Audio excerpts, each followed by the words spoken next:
지난 주일에 우리는 주기도문의 5번째 간구에 대해서 생각을 했는데 죄 용서에 대하여 생각을 했습니다. 5번째 간구는 우리가 우리에게 죄 지은 자를 사하여 준 것 같이 우리 죄를 사하여 주시옵고 라는 말씀입니다. 이 말씀은 우리가 누군가의 죄를 용서함으로 죄 용서를 받는다는 이야기가 아닙니다.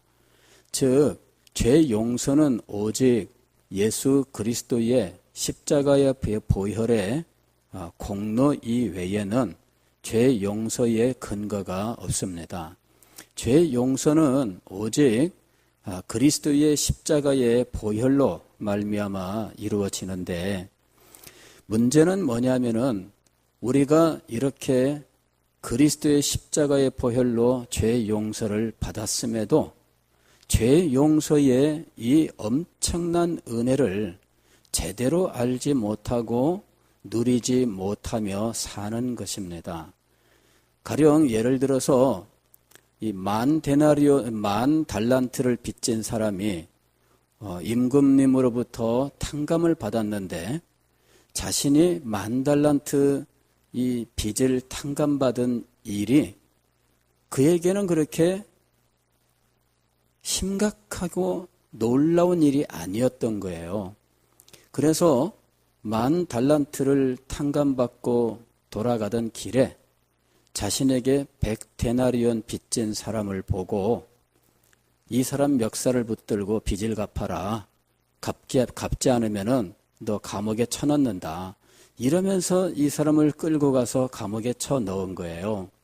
10,000달란트를 탕감받은 이 사실이 그의 마음속에 정말 깊은 감동이 있고 그로 인한 감사와 기쁨이 넘쳐났고, 그래서 이 탕감받은 은혜를 바탕으로 살아가기로 작정했더라면 100달란트쯤은 아무것도 아니게 여겼을 거예요. 그런데 이 사람이 10,000달란트를 가볍게 여긴 거예요.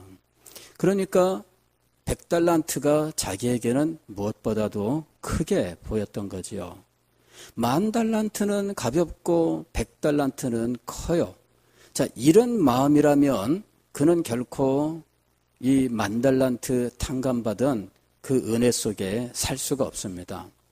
자, 우리가 예수 그리스도의 십자가의 공로로 우리의 모든 죄가 다 깨끗하게 씻김을 받았다고 믿지만, 우리가 죄 사함을 받았다는 사실이 우리에게 그렇게 중요하게 여겨지지 않는다면, 아니 죄 사함 받은 그 감격과 은혜 속에서 우리의 삶을 새롭게 깨끗하게 씻어내고 새로운 삶을 살기 시작하지 아니하였다면 그는 결국 자기에게 조금 서운하게 한 사람들에 대하여 원망하고 미워하고 또 그것 때문에 괴로워하고 이제 이러는 삶을 살 거예요.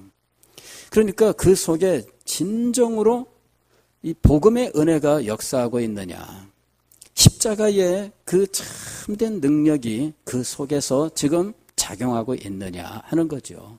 그렇다면 그는 형제와 자매가 자기에게 지은 죄를 용서할 수 있습니다.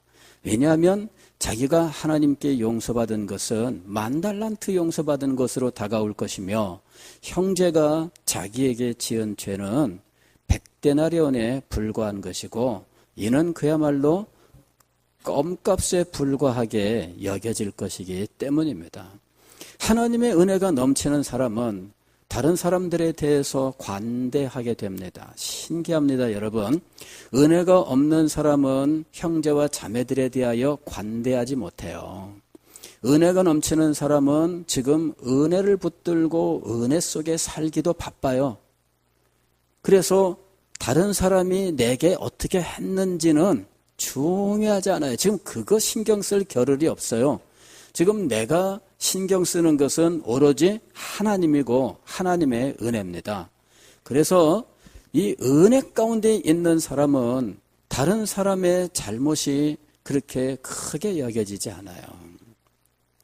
자, 이와 같은 이 원리에서 이 기도가 나오는 겁니다. 내가 내게 죄 지은 자의 죄를 용서하오니 나의 죄를 사하여 주옵소서. 즉, 더 큰 은혜의 자리에서 살게 해달라 그 말이에요.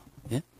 이 사람이 신경 쓰는 것은 하나님께서 베푸시는 이 사죄의 은혜, 그 속에 살고 싶은 거예요. 그 속에서 하나님의 사랑을 한없이 느끼고 그 속에서 하나님의 은혜를 한량없이 받으며 살고 싶어요. 그것만이 이 사람에게 중요한 거예요. 다른 사람의 죄는 가벼워. 그 사람이 내게 행한 것들은 작아요.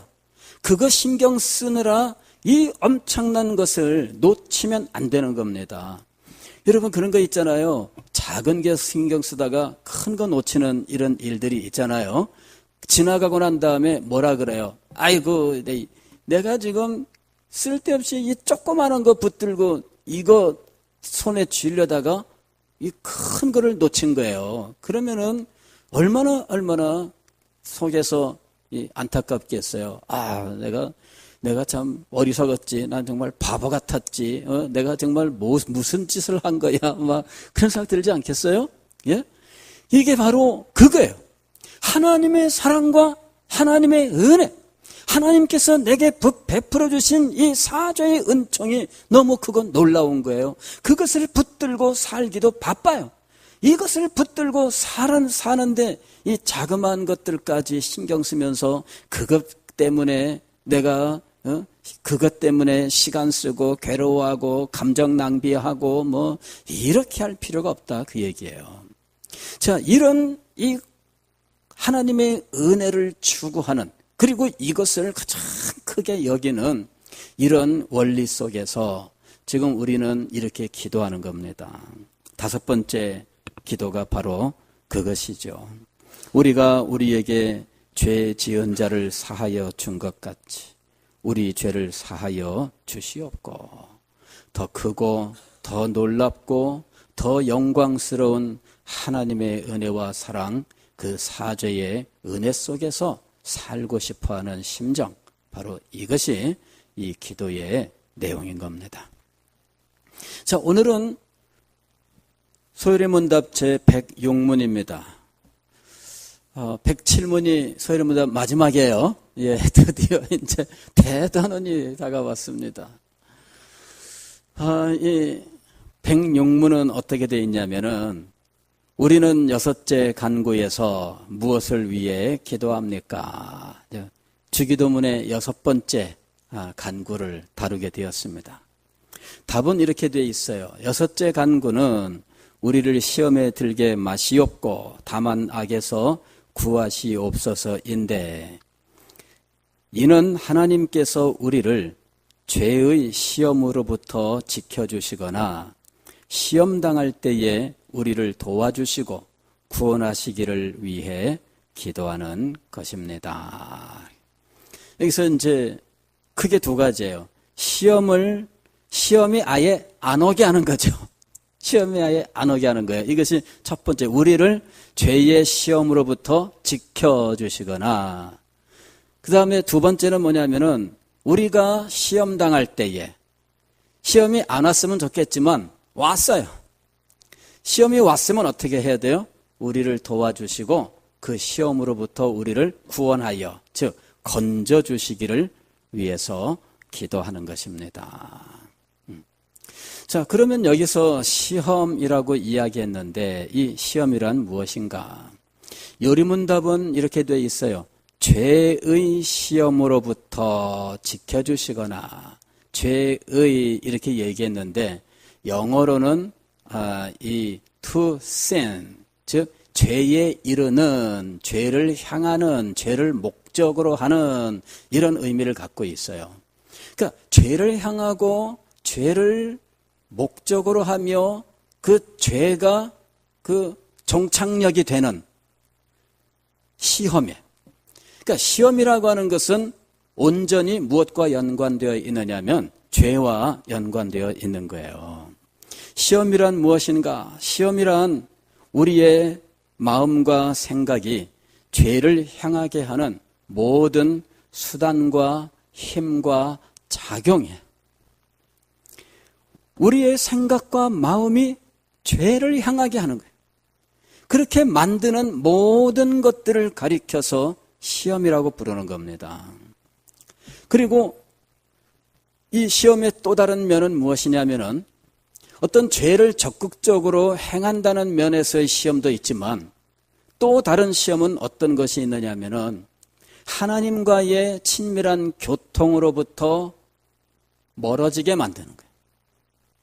물론 죄의 결과로 하나님과의 친밀한 교통이 멀어지지만 시험은 직접적으로 내가 죄라고 규정되어 있는 어떤 행동을 안 하더라도 우리가 하나님으로부터 멀어지게 하는 다른 많은 일들이 있어요. 가령 실망이라든지 낙심이라든지 이런 것들, 이런 거는 적극적으로는 죄가 아니에요. 그러나 이런 것들이 하나님과의 교제를 멀어지게 만드는 원인이 됩니다. 그래서 이것들이 시험이에요. 낙심했습니다. 실망했습니다. 이런 것들도 다 시험에 들어가요. 그 다음에 거룩한 의무들을 떠나게 만드는 것들, 거룩한 의무들을 떠나게 만드는 것들이에요. 그러니까 하나님께서 주신 사명이 있습니다. 주님께서 주신 직분이 있습니다. 그런데 이런 것들로부터 떨어져 나오게 만드는 거죠. 잘 하다가 어느 날 시험 들면 난 못합니다. 이렇게 하는 거예요. 그래서 이 시험은 크게 이 세 가지 내용을 가지는 거예요. 하나는 적극적으로 죄를 짓는 쪽으로 우리의 마음의 생각과 뜻이 움직이는 거죠. 다른 하나는 하나님과의 친밀한 교통으로부터 떨어져 나오는 거예요. 멀어지는 거예요. 등을 돌리는 거예요. 또 다른 하나는 거룩한 의무들로부터 이탈하는 거예요. 떨어져 나오는 거예요. 이런 일들을 만들어내는 모든 것들을 가리켜서 시험이라고 부르는 거예요. 우리의 삶에 시험이 없다면 참 얼마나 좋을까요? 그런데 우리의 삶에는 언제든지 시험이 있습니다. 이제 이것이 정말 우리가 우리 주님을 섬기면서 은혜 가운데 살아갈 때 정말 제일 경계해야 될 일인데 불행하게도라고 말을 하면은 참 이거는 이제 첫 번째로 딱 보았을 때 그때는 시험은 불행해요. 예, 그때 첫 보면 시험은 불행해요. 그러나 이 시험이라고 하는 것과 그 속에 작용하는 하나님의 은혜를 생각하면 사실은 또 이것이 합력하여 선을 이루는 축복이 되기도 하는 거예요.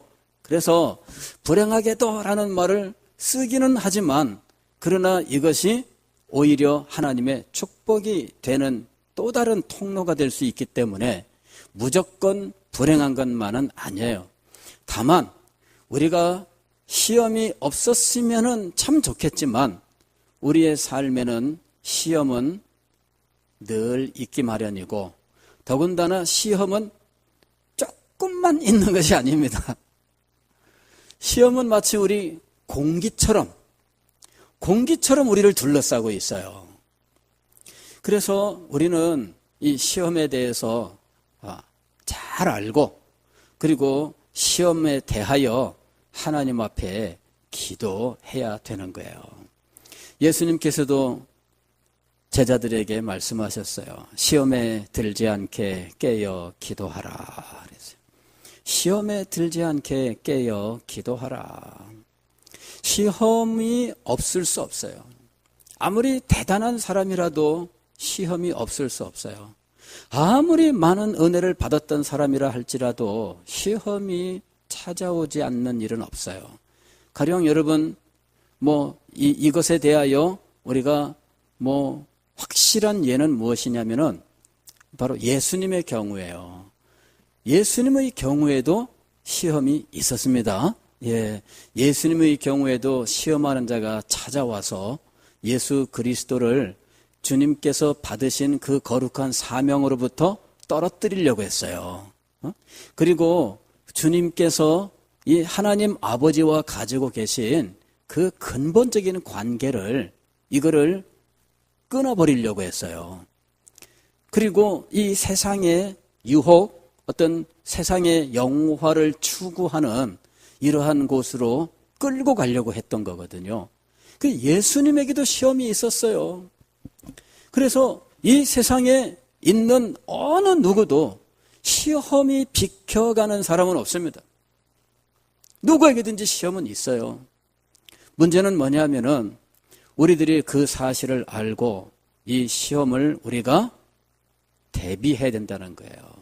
믿음으로 대비하고 기도로 대비하고 그래서 이 시험을 우리가 이길 수 있어야 돼요. 자, 그러면 이 시험은 어디서 오는가 하는 거죠. 어디로부터 이 시험이 오고 있습니까? 시험은 그 하나님으로부터 오지 않습니다. 미안하게도 이 성경은 아브라함을 하나님께서 시험하사 이삭을 바쳐라 이렇게 창세기 22장에서 말씀하셔요.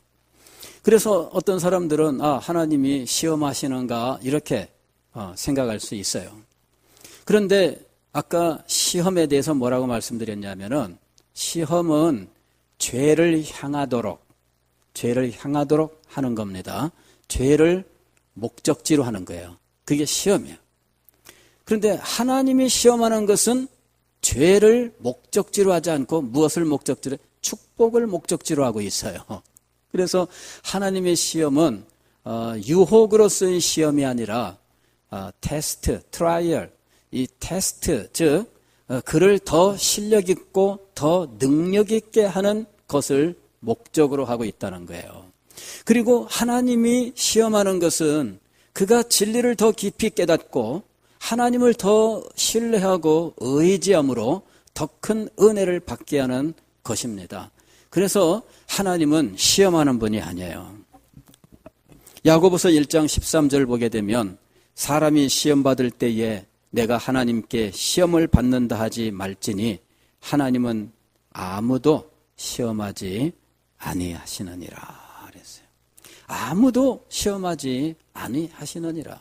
오히려 하나님은 시험당하는 당신의 백성들을 지키시고 도우시며 은혜로 역사하시는 분이에요. 고린도전서 10장 13절 우리가 아까 읽은 본문 말씀은 바로 그걸 말씀하고 있습니다. 사람이 감당할 시험밖에는 너희가 당한 것이 없나니 오직 하나님은 미쁘사 너희가 감당하지 못할 시험당함을 허락하지 아니하시고 시험당할 즈음에 또한 피할 길을 내사 너희로 능히 감당하게 하시느니라. 하나님은 시험하는 분이 아니고 오히려 시험당하는 자를 도우시며 그를 시험으로부터 건져내시는 분이셔요.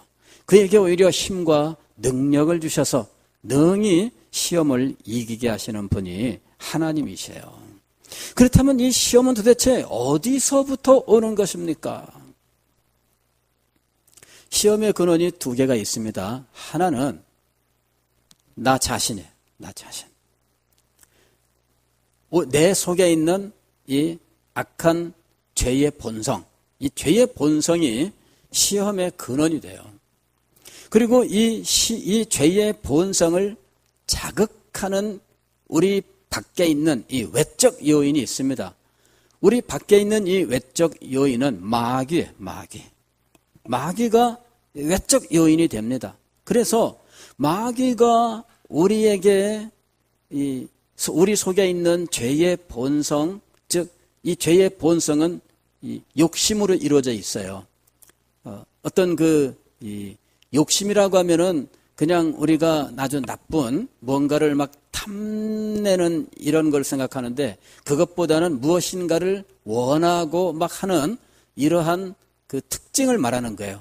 그런데 죄를 원하는 특성, 이것이 우리 속에 있는 이 정욕이라고 부르는 이 본성이에요. 근데 이 부분을 소위 마귀가 자극을 하는 거예요. 그러면은 이것이 속에서 불쑥 올라오면서 이것이 결국은 죄를 낳게 되는 겁니다. 이게 바로 죄의 근원이에요. 우리 속에 있는 이 정욕, 죄의 본성, 이 악한 욕망, 이것이 우리 속에 있고 또 이것을 일깨우는 일을 부지런히 행하는 존재가 있어요. 부지런히 행하는 존재가 있어요. 그게 누구냐면은 마귀예요. 마귀라고 하는 말의 뜻은 우리말 한자로 써놨으니까 마귀 그러는데 귀신처럼 우리는 이제 이렇게 생각하는데 원래 이 말의 원어의 뜻은 시험하는 자예요. 시험하는 자, 이것이 원래 뜻이에요. 그러니까 마귀는 시험하는 자이고 이 시험을 위하여 거짓말을 해요. 그래서 거짓의 아비라고 부르는 거예요. 그는 신분이 시험하는 자예요. 그리고 시험의 도구로 쓰는 것이 거짓말이라서 그는 거짓의 아비가 되는 거예요. 이렇게 멋지게 포장을 했는데 여러분 이게 독을 품고 있는 거예요. 산에 올라가서 요새 약초 채취하고 이러는 일들 이러는 사람들이 있는데 예전에 제가 들은 말이 그거예요. 산에 가서 버섯 같은 거 보면은 함부로 따먹지 마라. 이렇게 주의를 들었어요. 왜냐하면 독이 있다는 거예요. 그러면 어떻게 독 있는 버섯과 독이 없는 버섯을 분별할 수 있느냐? 가장 쉬운 방법은 색깔을 봐라. 아주 화려하고 멋지고 예쁘면 그러면은 이건 독이 있는 거다. 이런 이야기를 해요. 예. 그러나 그것만 믿고 여러분 분별 100% 되는 거 아닙니다.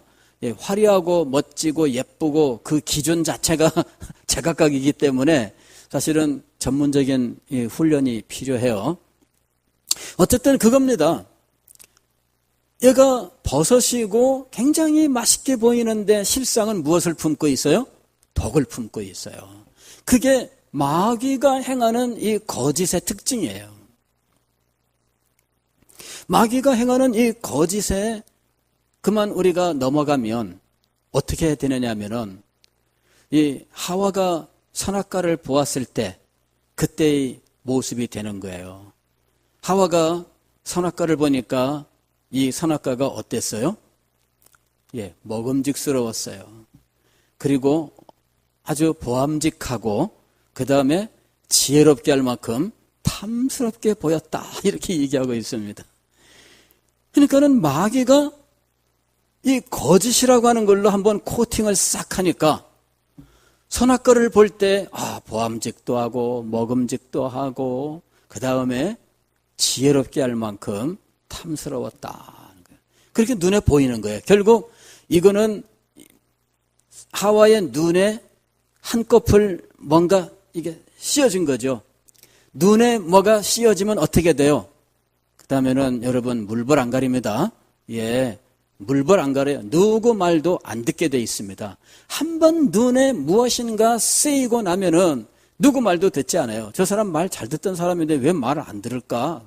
그렇게 돼 있거든요. 뭔가 한번 쓰이게 되면은 그게 사탄이 우리에게 거짓으로 뭔가를 턱 하고 덮어 씌우면 그렇게 보이는 거예요. 세상이 다 그렇게 보이고 사람들이 다 그렇게 보이고 사람들의 말이 다 그렇게 들리게 되어 있어요.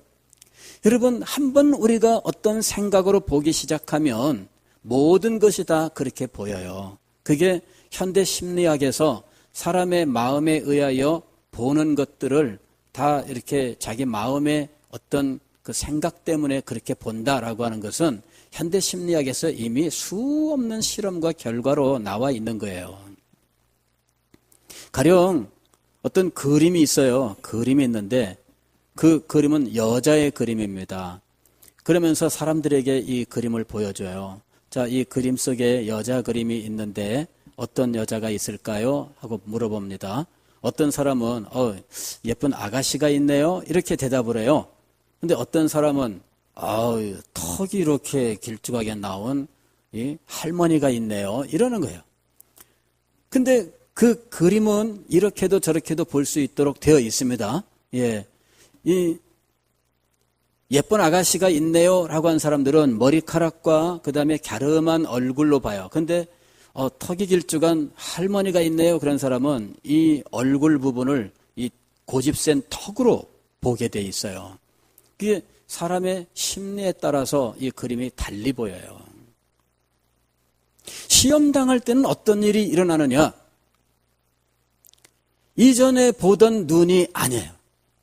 이전에는요 은혜가 최고였고 이전에는 다 사랑스럽고 이뻤어요. 그런데 시험이 찾아오면 눈꺼풀이 딱 바뀌면서 저렇게 미울 수가 없어요. 저렇게 못날 수가 없어요. 말하는 것 봐. 말하는 거는 아니 세상에 말하는 것 그 자체가 너무나 싫은 거예요. 이게 이 시험이 찾아와서 이게 눈꺼풀이 한번 딱 쓰이고 나면은 이전에 보던 것과 완전히 달라져요. 야고보서 1장 4절에 이렇게 얘기합니다. 오직 각 사람이 시험을 받는 것은 자기 욕심에 끌려 미혹되매니. 그랬어요. 자기 속에 그럴 만한 무엇인가가 있어요. 은혜로 그 마음을 늘 고르게 하지 아니하면 어느 순간 자기 속에 있던 이것이 팍 하고선 치고 올라와요. 늘 지금 우리 주님께서 깨어 이렇게 얘기했습니다. 시험에 들지 않게 깨어. 사도 바울도 깨어 그렇게 권면을 합니다. 예수님께서는 그날 밤에 깨어 있으라 한 것이지만 그 깨어는 뭐예요? 각성하라는 이야기죠. 각성하라. 각성하여. 자신의 영적 상황에 대해서 과신하는 사람은 넘어질까 조심하라. 자기가 은혜 속에 있고 자기는 은사 가운데 있다고 자부하고 사는 사람들은 넘어지기 쉬워요. 그러나 늘 조심하는 사람은 넘어지지 않습니다. 예. 왜 그 삐딱구두 있잖아요. 뾰족구두 이거 신고 걸어가는데 아주 이 구두를 신고 연습을 많이 해서 그거 신고 춤도 출 줄 아는 이런 사람이 있어요. 굉장히 실력이 있어. 그래서 자기는 절대 안 넘어질 것으로 생각하는 사람이 있습니다. 그런데 이 사람이 어느 날 이 뾰족구두 신고 아무 생각 없이 있다가 어떻게 돼요? 넘어지는 거예요. 이 뾰족구두로 신고 넘어지는 이런 상황은 다양해. 어떤 사람은요 걸어가다가 이 구두 굽이 뚝 하고 부러졌어요. 이래가지고서는 그냥 넘어지는 거죠. 안 부러졌으면 안 넘어졌겠죠. 실력이 있으니까. 그런데 굽이 부러졌어요. 어떤 사람은 걸어가는데요 멀쩡하게 걸어가다가 갑자기 팍 하고선 꼬꾸라졌는데 알고 봤더니 바닥에 구멍이 있었는데 그 구멍에 이 하이힐 이 뾰족구두 굽이 팍 하고 박힌 거예요. 그래가지고 그냥 팍 하고 엎어지는 거예요. 자기 밑에 그런 구멍이 있는 줄 몰랐죠. 그러니까 자기가 은혜 가운데 있노라 자부하고 나는 은혜 가운데 있습니다. 나는 뭐 기도도 열심히 하고 있고요. 나는 뭐 잘하고 있고요. 이러는 사람 언제 넘어질지 몰라요. 그래서 성경은 선줄로 생각한 자는 넘어질까 조심하라 그랬던 거예요. 늘 자기 발밑을 살피면서 조심스레 걷는 사람은 비록 비틀거릴 수는 있지만은 넘어지진 않잖아요. 그래서 우리는 늘 깨어서 자기 속에 있는 언제든지 불쑥 쳐 올라올 수 있는 이 시험의 요인들을 경계해야 되고요. 그 다음에 이 마귀가 시험하는 자가 늘 호시탐탐 노리고 있다 이거죠. 성경은 우는 사자와 같이 삼킬 자를 찾아서 헤매고 있다라고 말씀을 하고 있어요. 우는 사자는 어떤 사자냐면은 배고파서 먹을 걸 찾는 사자예요. 먹을 것을 찾아서 지금 다니는 사자거든요. 사자가요, 배부르면은 옆에 맛있는 자기가 맛있게 먹던 그 짐승이 이렇게 지나가도요, 그냥 쳐다보고 말아요. 자기가 배부르면. 근데 사자는 배고프면은 사냥하는 거거든요. 그리고 한번 사냥을 하게 되면은 잔뜩 먹어요. 그리고 배부를 때는 안 건드려. 그래서 우는 사자와 같이 삼킬 자를 찾는다는 것은 마귀의 특성을 말해주는 거예요. 마귀는 만족이 없습니다. 늘 찾아다니고 서 있다고 생각하는 사람 특별히 가서 더 건드려. 은혜를 받았다고 생각할 때 더 건드려. 여러분, 은혜 받아서 콧노래 부르다가 넘어지는 사람들 굉장히 많습니다. 그날 밤에 은혜 많이 받았어요. 근데 다음날 시험 들어가지고서는 이상하게 되는 사람들 많이 볼 수 있어요. 왜? 서 있다고 생각하는 이 사람들 빈틈을 마귀가 노리는데, 마귀는요 굉장히 지혜롭고 능력이 많은 존재예요. 마귀를 가볍게 여기는 사람은 마귀에게 어느 순간 넘어갑니다. 마귀는 어떤 존재냐면 귀신 대장을 가리키는 말이에요. 마귀는 즉 우리가 흔히 사탄이라고 부르는 존재가 마귀입니다. 사탄이라고 한. 사탄은 한 명뿐입니다. 예, 사탄이 많지 않아요. 이 사탄이라는 말은 구약 성경에 나오는 히브리어예요. 그리고 마귀란 말은 이 사탄을 번역한 말이에요. 사탄을 무슨 말로 번역했냐면은 디아볼로스라고 번역을 했어요. 사탄이란 말을 헬라어로는 디아블로스로 번역을 했는데 이 디아블로스를 우리말 성경은 마귀로 번역을 한 거예요. 그래서 사탄이라는 말로도 번역을 그냥 음을 그대로 가져다 쓰기도 하지만 이렇게 마귀라는 이 헬라어를 번역한 말로도 쓰고 있는 거예요. 그래서 오늘 우리는 이 사탄은 대장이에요, 대장. 그냥 이 다른 귀신들도 사실은 타락한 천사들이니까 우리보다 훨씬 더 지혜롭고 우리보다 훨씬 더 능력 있는 존재인 것이 틀림없습니다. 왜냐하면은 이 천사 자체가 우리보다 육신의 한계를 넘어선 육신이 없는 존재이기 때문에 우리보다 더 탁월한 이런 지성을 가지고 있는 것이 틀림없는데, 더구나 이 존재들이 우리가 창조받고 우리가 태어나기 이전부터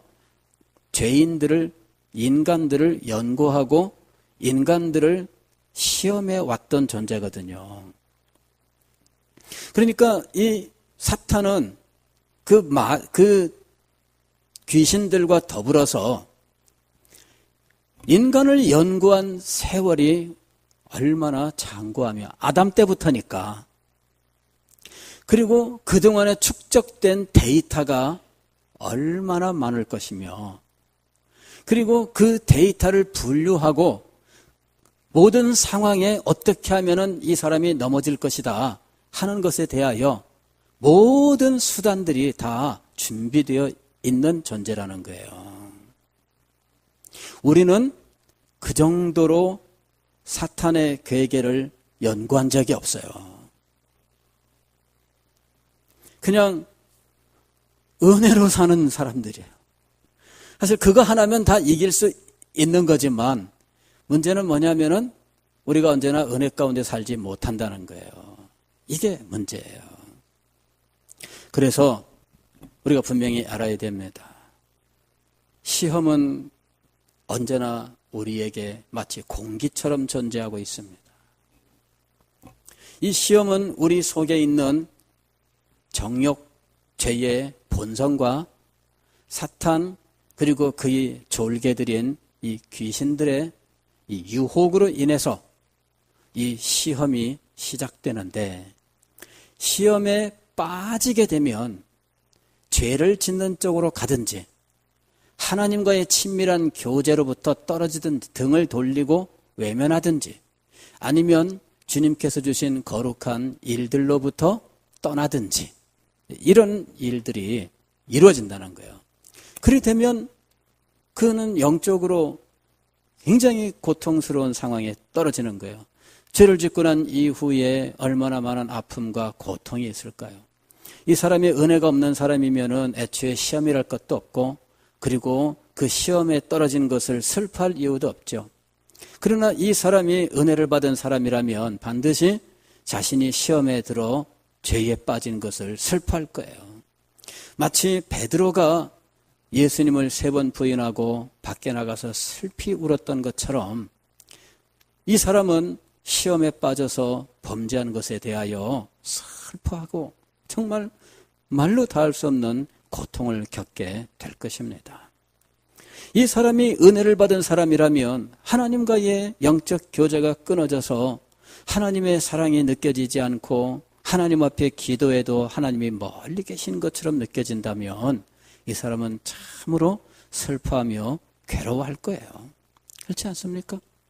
이 사람이 진정으로 은혜를 받은 사람이라면 하나님께서 주신 이 직분을 감당하고 또한 주신 이 사명을 감당하는 데에서 떨어진 것이, 이것이 얼마나 마음속에 고통이 되겠어요.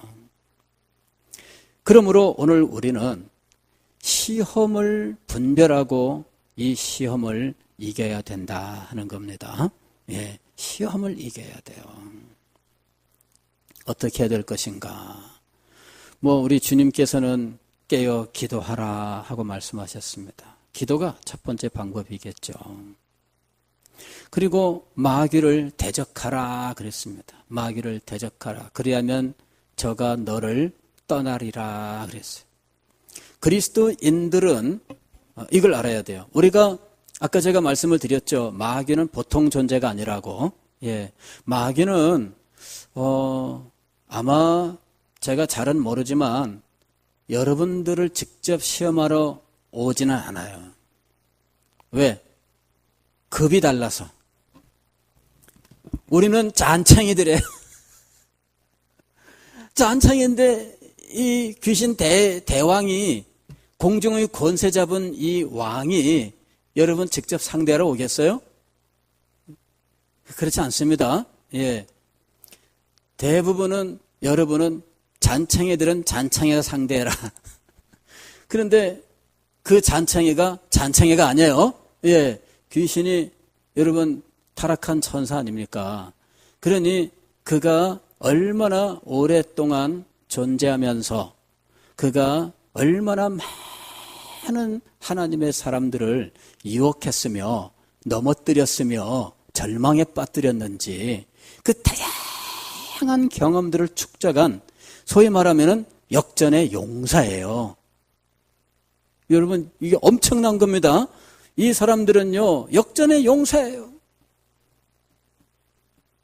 제가 사람들이라 그랬나요? 사람이 아니라 이 귀신들은 이 역전의 용사예요. 그런데 두려워하지 마세요. 왜냐하면 우리에게는 세상을 이기신 예수 그리스도께서 함께 하시고요. 이런 모든 마귀와 귀신들이 그 앞에서 두려워 떠는 정말 만군의 여호와 하나님이 우리의 아버지셔요. 그리고 성령께서 우리 속에 내재하시고 우리에게 힘과 능력을 더하시고 계시는 거예요. 하나님께서 우리에게 행하신 그 놀라운 구원의 역사를 성령께서 그리스도 예수의 날까지 반드시 이루시는 겁니다. 이 성령의 역사로 말미암아 우리는 하나님의 사랑에서 끊어지지 않습니다. 하나님의 은혜에서 끊어지지 않습니다. 바로 이 사실을 믿고 내가 나를 의지하고 나아가면 넘어질 거예요. 내 힘과 능력을 의지한다면 나는 이 마귀와 귀신들을 상대할 수가 없을 것입니다. 그러나 나를 능하게 하신 우리 구주를 의지한다면, 그리고 주님께서 나에게 역사하신다는 이 사실을 분명히 알고 그 이름을 의지하여 나아간다면 그는 반드시 승리하게 될 것입니다. 그래서 마귀를 대적하라 이렇게 얘기한 거예요. 깨어 기도하면서 마귀를 대적해야 됩니다. 그러면서 우리는 우리 속에 있는 이 죄, 이것을 불러일으키는 악한 욕망, 이런 것들을 우리가 제거하는 일을 해야 돼요. 신학적으로는 이것을 죄죽임이라고 이야기합니다. 죄죽임이라고 이야기해요. 죄죽임이라고 하는 이 일, 즉 성화의 길을 가야 돼요. 성화의 길을 가야 이 시험에서 떨어지지 않죠. 성화의 길을 가지 아니하면 언제든지 그의 욕심이 작용하면서 사탄은 아주 쉽다, 귀신들이 아주 쉽다 이렇게 얘기해요.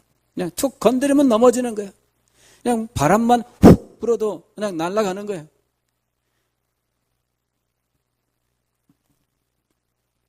깨어 기도하면서 사탄을, 그리고 사탄의 통치 아래 있는 모든 귀신들을 대적하되 내 속에 있는 죄, 이것에 대하여 단호한 자세를 가져야 돼요. 그리고 은혜로 충만해야 됩니다. 예, 은혜 충만하지 않으면은 언제든 넘어집니다. 물론 은혜 충만하다고 해서 시험에 안 드는 거 아니에요.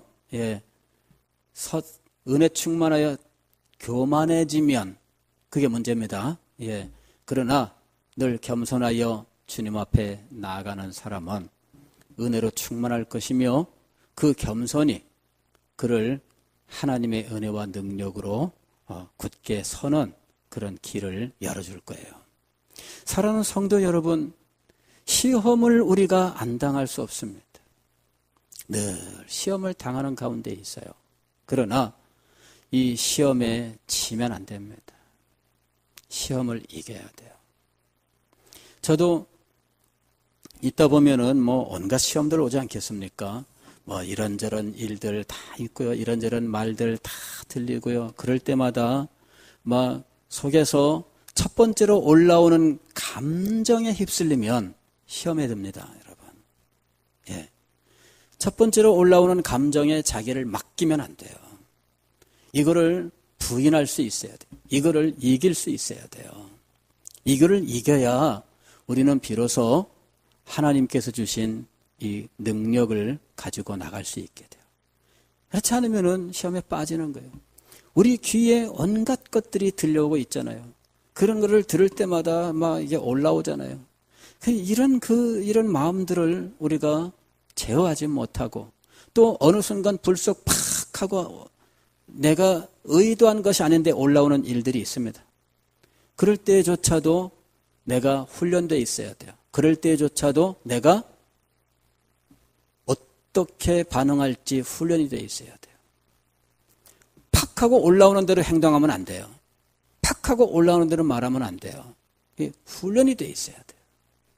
그래야만 시험을 이기는 거예요. 오늘 주기도문의 6번째 간구는 바로 이 시험에 대해서 하나님 앞에 기도하라 하고 말씀하고 있습니다. 우리를 시험에 들게 마시옵고 다만 악에서 구하시옵소서인데 이는 하나님께서 우리를 죄의 시험으로부터 지켜주시거나 시험당할 때에 우리를 도와주시고 구원하시기를 기도하는 것입니다.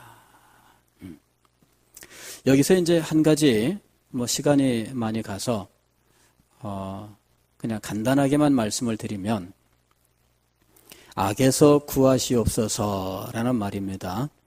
이 악에서 구하시옵소서라고 하는 이 말은 우리 성경을 보게 되면 이제 자그마한 숫자가 그 앞에 기록되어 있어요.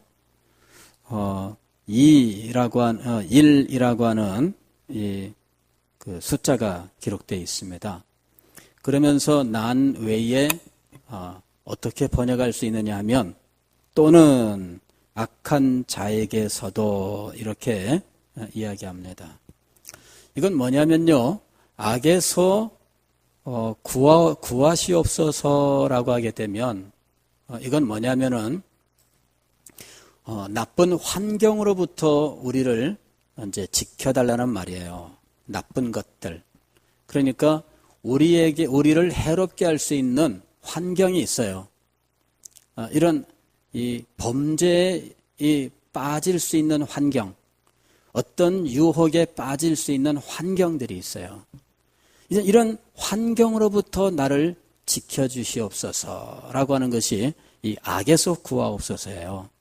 그런데 이것이 헬라어로는 악에서로 번역할 수도 있고 악한 자, 즉 인격적인 존재로 번역할 수도 있다는 겁니다.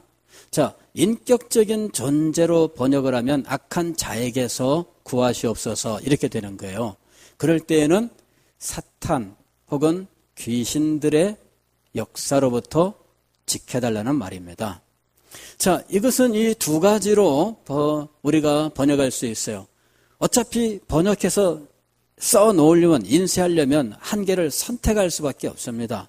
그래서 이것을 선택을 하되 지금 이 번역자는 악에서 구하시옵소서, 즉 이 나쁜, 이 악이라고 하는 것은 여러분 어떤 나쁜 걸 말하는 거예요. 어떤 우리에게 있어서 어떤 고통이나 괴로움이나 슬픔이나 뭐 이런 그 우리에게 그 나쁜 어떤 감정이라든지 혹은 상황을 만드는 일들을 말해요. 이게 악이에요. 그런데 이런 악에서, 즉 환경으로부터 우리를 지켜주십시오라고 하는 거죠. 왜냐하면 이 환경 때문에 시험 드니까. 옆에 나쁜 친구가 있으면은 나쁜 친구 때문에 물들면서 시험에 들기 마련이고요. 또 어떤 상황이 되면은 그 상황에서 나는 이 상황만 아니었으면은 죄를 안 지을 사람인데 이 상황이 왔기 때문에 죄를 짓는 이런 일도 있는 거예요. 그래서 악에서 구원해달라는 말은 이거는 이 환경으로부터 지켜달라는 말이에요. 그런데 시험은 환경뿐만 아니라 시험의 근원, 그 시험을 일으키는 존재가 있다라고 하는 거, 이것을 생각한다면 악한 자에게서 구해달라라고 기도하는 것이 맞는 거죠. 다만 우리는 이 두 가지가 다 있어야 된다는 거예요. 번역상 하나를 선택할 수밖에 없지만 그러나 우리가 생각할 때는 두 가지를 다 생각해야 된다는 겁니다. 예, 악한 환경과 악한 자예요.